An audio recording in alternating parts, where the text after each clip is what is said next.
শুরু হচ্ছে নর্থ বেঙ্গল ভ্রমণের প্রথম সিরিজ। নর্থ বেঙ্গলের সবুজ পাহাড়, মেঘে ঢাকা পথ, ঠান্ডা হাওয়ায় আলতো ছোঁয়া। আজ আমি চলেছি সেই স্বপ্নের শহর কালিম্পংয়ের পথে। এই ভিডিওতে তোমরা দেখতে পাবে আমার রোমাঞ্চকর মোটর বাইক ভ্রমণ, যেখানে গন্তব্য মাইরনগাঁও ও ইচ্ছেগাঁও, এক শান্ত অপরূপ পাহাড়ি গ্রাম যা কালিম্পং শহরের প্রাকৃতিক সৌন্দর্যকে নিজের মধ্যে লুকিয়ে রেখেছে। এই যাত্রায় থাকবে পাহাড়ের আঁকাবাঁকা পথ, অজানা দৃশ্য, স্থানীয় সাংস্কৃতিক ছোঁয়া আর ভ্রমণের আনন্দে ভরপুর কিছু মুহূর্ত। আর একটি ছোট্ট রিকোয়েস্ট, তোমাদের একটা সাবস্ক্রিপশন আমার জন্য শুধু একটা ক্লিক না, এটা আমার স্বপ্নের পথে পাড়ি দেওয়ার জন্য অফুরন্ত একটি শক্তি। তাহলে চলো ইঞ্জিন স্টার্ট করি আর চলি মেঘের দেশে, কালিম্পং, মাইরনগাঁও ও ইচ্ছেগাঁও, একটি পাহাড়ি গ্রামে। বিসমিল্লাহ, আল্লাহ আকবার। আমরা নর্থ বেঙ্গলের উদ্দেশ্যে রওনা দিলাম। তো আমি এখান থেকে একাই যাচ্ছি, আর কানাইনগর থেকে আলমগীর ভাই যাবে, আর শ্যামনগর থেকে সেলিম। আমরা টোটালে 7 জনের একটা মোটর বাইক ট্যুর। তো সবাই রেডি হয়ে হয়তো ঘাটের ওই পারে আছে পাটিকা বাড়িতে। আমার যেহেতু এই পারে বাড়ি, মানে নদীয়ায়, আমি সকাল সকাল বেরিয়ে পড়লাম। আমাদের সবার টাইম ছিল আমতলাতে 3টের দিকে, এখন ঘড়িতে বাজে 2টো, আর আমি অ্যাডভান্সে বেরিয়ে পড়লাম। বুঝতে পারছো রাস্তাঘাটের ব্যাপার, তাছাড়া একটা ঘাট পার হতে যেতে হবে। ঘাট পার হয়ে, আর সেই জন্য একটু আমার খুব চেনা জানা বলে এত রাতে পারটা করে দিল। তাছাড়া 24 ঘন্টা পরিষেবা, কিন্তু এখন রাত্রে 2টো বাজে। এই সময় মাঝিকে পাওয়া মানে অনেকটা ট্রাপ। তাছাড়া গত রাতে আমি বলে গিয়েছিলাম, পেয়ে গেলাম। সকাল সকাল আমাকে দাঁড়াতে বেশি হয়নি, সহজেই পার করে দিল। আমাদের ব্যাগ বাঁধা কমপ্লিট আমতলা পেট্রোল পাম্পের সামনে, আর এই মতো রওনা দেবো। ভারত পেট্রোলিয়ামের সামনে থেকে আমরা রওনা দিলাম দার্জিলিংয়ের উদ্দেশ্য। তো একটি বড় জার্নি আমাদের সামনে অতিক্রমণ করছে। এখন ঘড়িতে বাজে 3:50, আর ফাইনালি আমরা ভাকরির মোড়, বুঝতে পারছো, সামনে করে নিল। আর আমার তো ফুল ট্যাঙ্ক আগে থেকে করা ছিল, বুঝতে পারছো।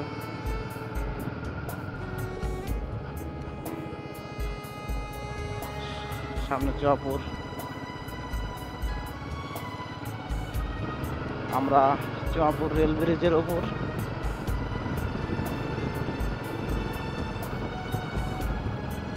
বাহ, ফাইনালি এটা হচ্ছে বহরমপুর বাস স্ট্যান্ড। আমরা রাধার ব্রিজের দিকে রওনা দিলাম, যেহেতু আমরা বহরমপুর দাঁড়ানোর কোনো প্রশ্নই নাই। এই বাইপাসে উঠবো, যেটা 12 নম্বর ন্যাশনাল হাইওয়ে, আগে 34 নম্বর ছিল। বুঝতে পারিনি কোনটা যাব।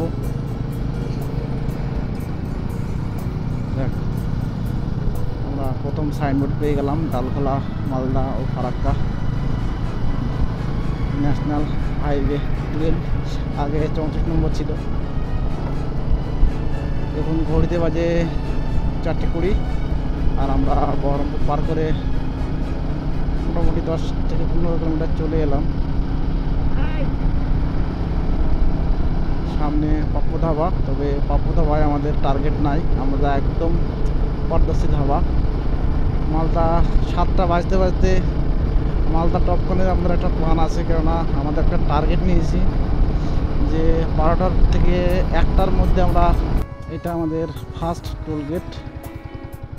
আর আলমগীর ভাই পিছনে চলে গিয়েছে, সেই জন্য একটু দাঁড়াতে হবে আমাদের সাইডে।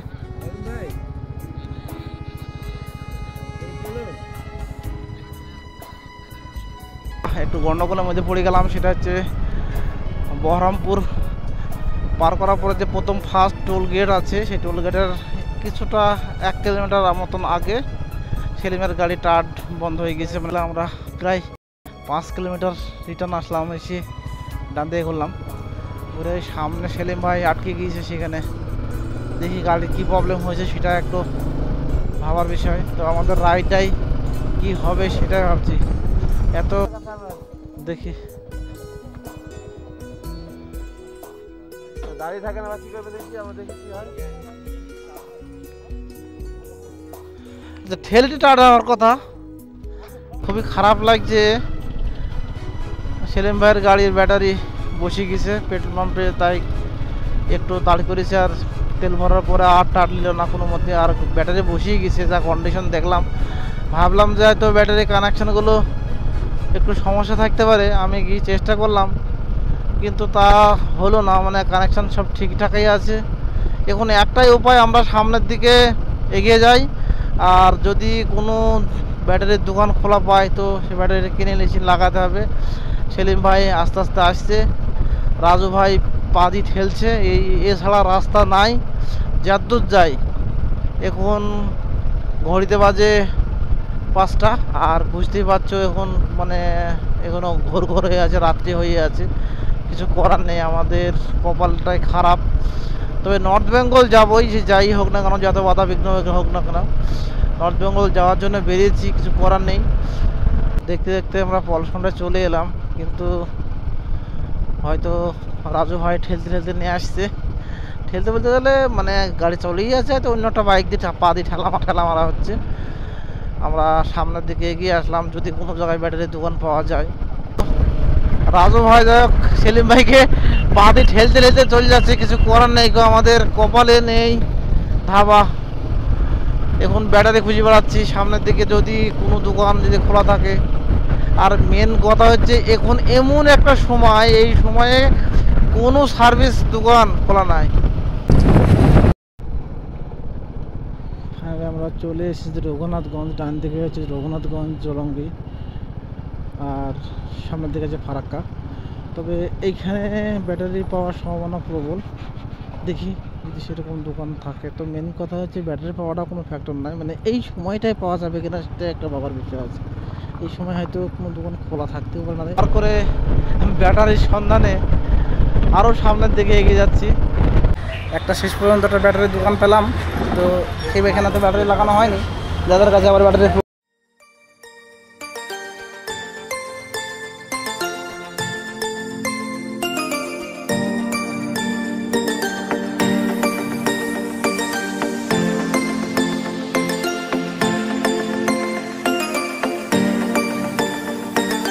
तू ही मेरी सब है, सुबह है तू ही दिन। ব্যাটারি লাগানো কমপ্লিট, স্টার্ট স্টার্ট, গুড, আমরা বিজয় হলাম। অনেক কষ্টের ফল, যাই হোক আমার গাড়িটা আপ করে ফেলেছি। দেখ 100 কিলোমিটার খেলে হ্যাঁ কমপ্লিট।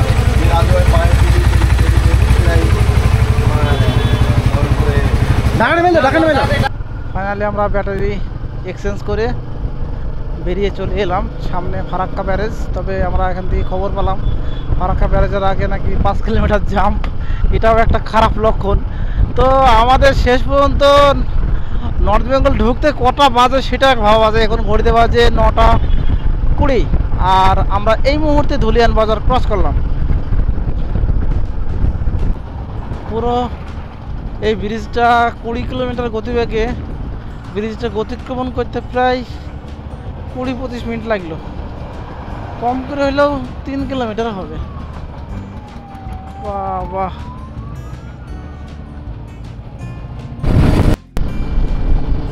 করতে বুঝতে গেলে রাস্তার ধার দিয়ে এই গাছগুলো কিন্তু অসাধারণ।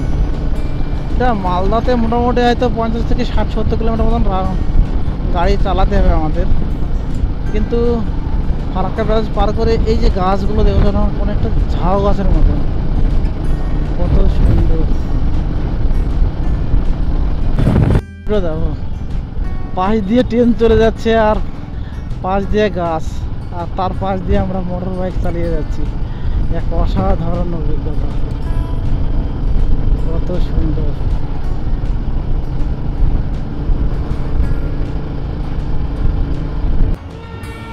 আমরা এই মুহূর্তে কালিয়াচক, মালদার কালিয়াচক আর দেখতে পাচ্ছি কতটা ভিড়।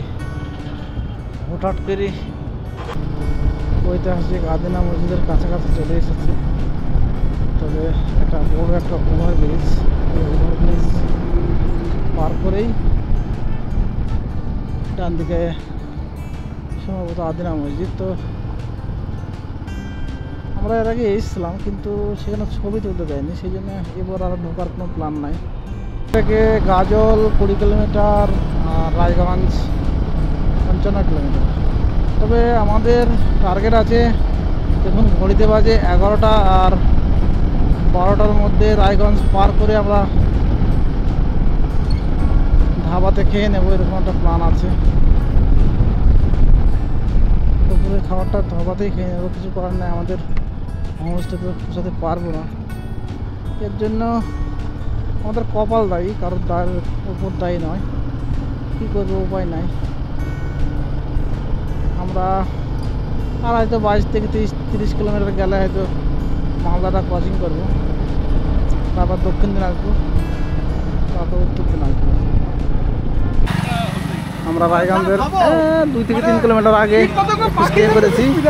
আলমগীর ভাই পেছনে আছে, আর এই যে আমাদের জন্য আখের রস তৈরি হচ্ছে। আখের রস কেমন হবে সেটা একটু দেখি। হয়েছে না হয়নি? বলো কেমন লাগছে? বলো কেমন লাগছে? সেই। আর এই যে গাড়ির টানটা দিচ্ছ, এই গাড়ির টান কিন্তু সব জায়গায় চলবে না। আর 2 টাকা গ্লাস, তবে এনার্জি। আগে রস, তাই তো? ফুল এনার্জি দিবে ইনশাআল্লাহ। নে ওই সব আমরা আশা করছি শিলিগুড়িতে 4টে নাগাদ ঢুকে পড়বো। তবে যদি কোনো রকম সমস্যা না হয়, মানে দুপুরের খাবারের সময় হয়তো আধা ঘন্টা থেকে 1 ঘন্টা একটু রেস্ট নেব, আর সেটা করবো হোটেল রাজ দরবার।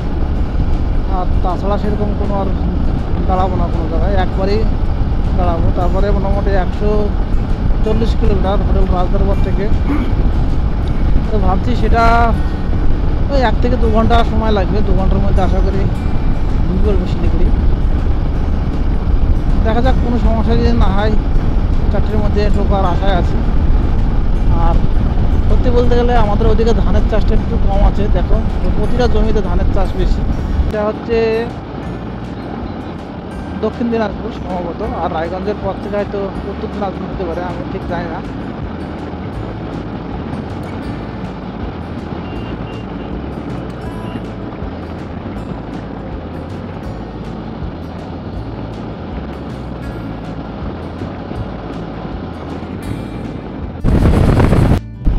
সত্যি এই ল্যান্ডস্কেপটা দেখো কত সুন্দর, শুধু ধানের জমি আর ধানের জমি।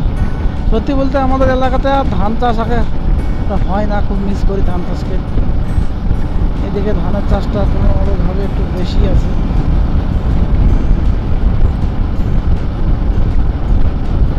আমরা যে লোকেশনে আছি এখান থেকে ডালখোলা 53 কিলোমিটার, আর টুঙ্গি দিকে হচ্ছে 18 কিলোমিটার। আর আমরা যে হোটেলের জন্য যাচ্ছি, মানে দুপুরে খাবারের জন্য, হোটেল রাজ দরবার, সেটা হচ্ছে 45 কিলোমিটার। যাই হোক, আমরা ওখানে খাওয়া দাওয়া সেরে নিয়ে পরবর্তী গন্তব্য স্টার্ট করব, একটু রেস্ট নিয়ে। একবারে সকাল থেকে রেস্ট নিয়ে মানে রেস্ট অটোমেটিক হয়ে গেছে, বুঝতেই পারছো সমস্যার সম্মুখীন হয়েছিলাম। হোটেল রাজ দরবার, আমরা এখানে একটু দুপুরের খাবারটা খেয়ে নেব, যেহেতু একটা রাইড করে চলে আসছি। ছায়া তো বলতে কোনো জায়গায় নেই, এখানেই রাখি। ছায়াটা একটু আছে মনে হচ্ছে।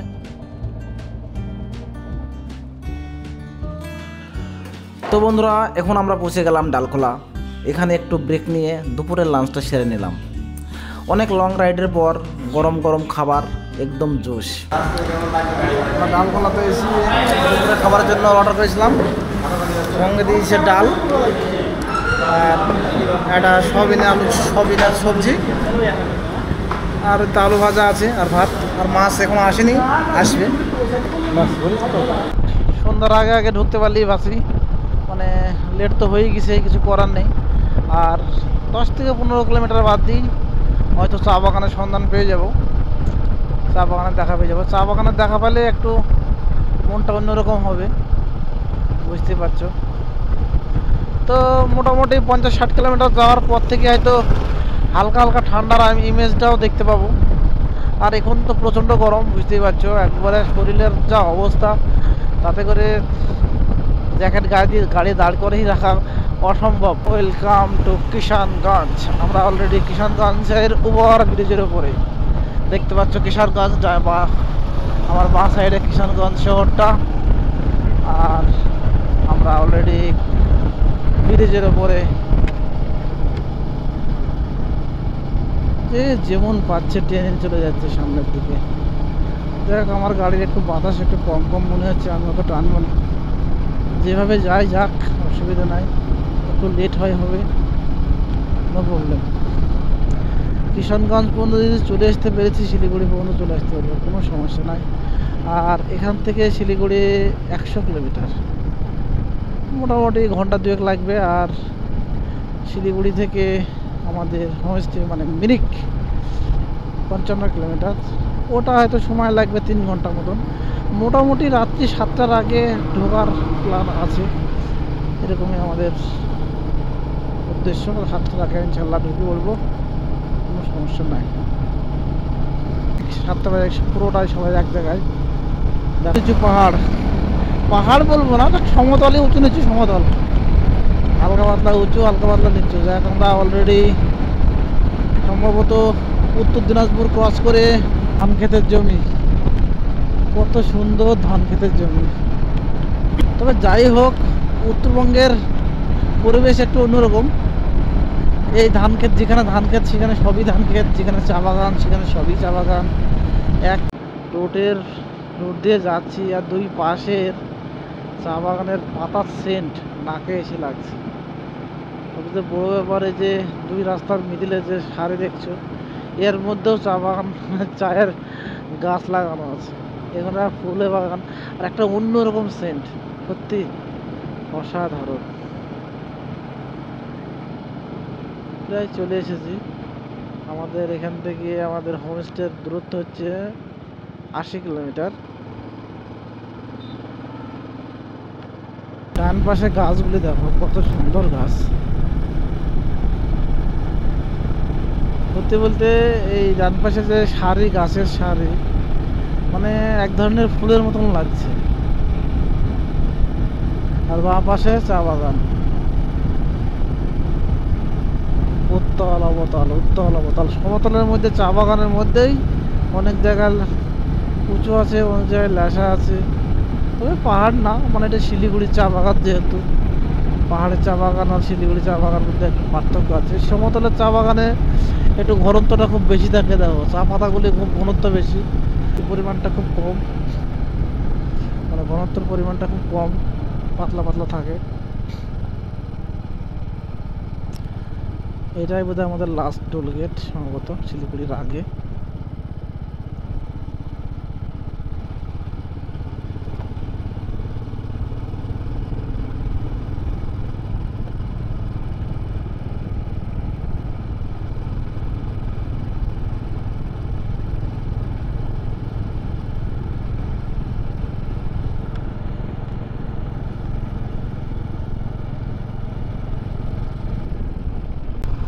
আমরা অলরেডি শিলিগুড়ি পৌঁছে গেছি।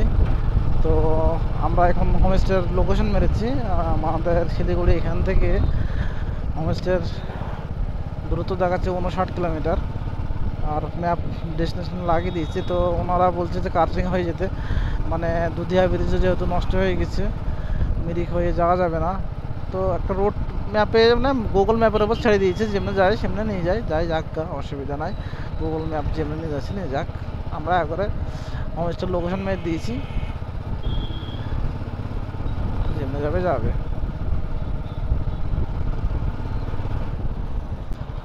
আলমগীর ভাইয়ের একটু হারিয়ে গেছে, আমরা দার্জিলিং মোড়ের কাছে দাঁড়িয়ে আছি।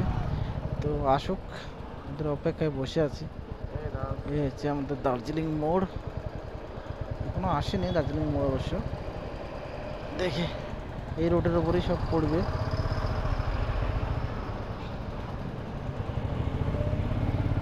ছেষট্টি।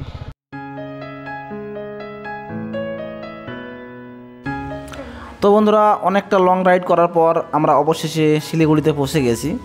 সামনে এখন দার্জিলিং মোড়, আর এখান থেকেই পাহাড়ের রাস্তা শুরু। আমাদের প্রথম প্ল্যান মাফিক দুধিয়া ব্রিজ হয়ে মিরিক যাওয়ার কথা ছিল, কিন্তু শুনলাম দুধিয়া ব্রিজটি ভেঙে গেছে, তাই প্ল্যানটি চেঞ্জ করতে বাধ্য হলাম। অনেক খোঁজাখুঁজির পর শিলিগুড়িতেই একটি দারুণ হোটেলের সন্ধান পেলাম। নাম পূজা গেস্ট হাউস। রুমগুলো একদম পরিষ্কার, রেটটাও খুব ভালো, রুম পিছু 1000 টাকা। সুপার নেই, আমাদেরকে দার্জিলিং জাহাজ গেরা হলো না, তো শিলিগুড়িতে স্টে করলাম এই পূজা গেস্ট হাউস। এর আগে যে এই হোটেলের নাম এবং ফোন নাম্বার ডেসক্রিপশন বক্সে দিয়ে দিলাম, চাইলে ফোন করে নিতে পারো। রুমগুলো একদম কমফোর্টেবল, বেড, বাথরুম সব পরিষ্কার পরিচ্ছন্ন। যারা শিলিগুড়িতে এসে স্টে করার প্ল্যান করছো তাদের জন্য আমি একটু কথা বলি। কম বাজেটের মধ্যে এই হোটেলটা বুক করতেই পারো।